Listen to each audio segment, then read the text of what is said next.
O dilema dos gastos do governo federal. Boletim de Economia de Samidana. Sob o comando da cúpula da Câmara do Senado, a votação do orçamento para este ano, aprovada na última quinta-feira, tentou dar um drible no teto de gastos. Foram aprovados 48 bilhões e 800 milhões de reais em emendas dos parlamentares. Mas a aprovação deve obrigar o governo a bloquear 30 bilhões em gastos obrigatórios para não romper o teto que impede a alta das despesas acima da inflação do ano anterior.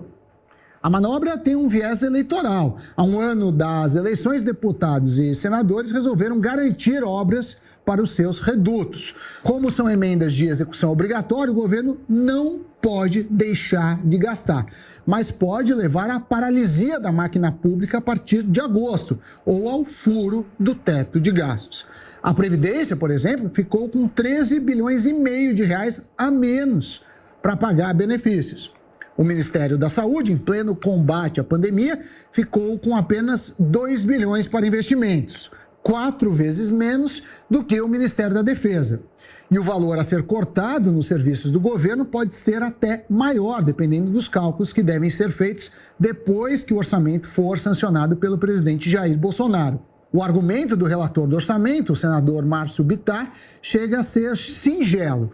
O Ministério da Economia foi procurado, segundo ele, para apontar onde deveria ocorrer cortes para compensar as emendas dos parlamentares.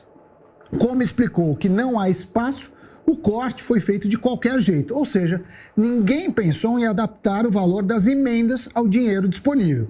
E tudo isso com apoio, segundo circulou nos últimos dias, do ministro Rogério Marinho, do Desenvolvimento Regional e da Articulação Política do Governo.